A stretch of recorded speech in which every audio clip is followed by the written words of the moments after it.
I was talking with a friend the other day about a lunch that I had years ago with Deepak Chopra. He had just returned from the ceremony and ritual following the death of his father in India.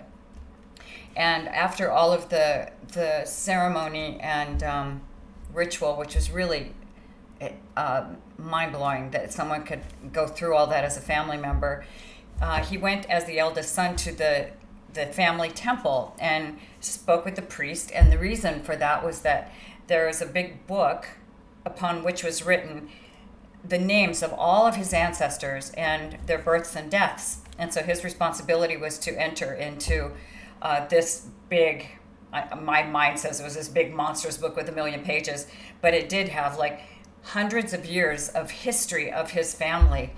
And what he got from that he shared with me was that all of these ancestors, somewhere along the way, each one of them this person had to meet that one person. They had to cross the street at the right time. They had to make a plan to go somewhere to meet that person. They had to take a right turn instead of a left turn. I mean, anything could have happened to deter the meeting of two people who then got together and created their family, which then created the next and the next.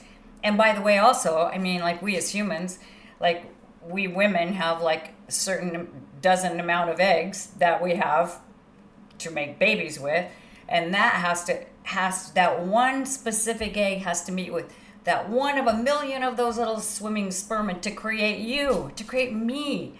So I mean, that is so powerful of a thought that I specifically, me, Becky, you personally are supposed to be here. And I remember that really impacted me. And I went with my daughter a few years ago to Jones on Third, a restaurant in LA, and up on the wall there was a big neon sign, or is it, 3 or 4 feet long, and it said in like cursive writing, "You belong here." And I love that. And I asked the manager about it, and she said, that actually came from an artist in New Orleans following the Katrina disaster, and when people were all their homes were obliterated and they were all dispersed into places. And this artist created, I wish I knew his name, I'll put it in the hashtags. He created on this big flat riverboat this giant sign, this neon sign. He was a neon artist that said that. And that like, come on back, you belong here. And that really impacted me because we belong here. And I know that some people have said, like in things you read on Instagram or whatever, like we were born for this, we came here for this. Well, actually, there was no mistake that we came now, that we're supposed to be here right now. I just think that's so amazing.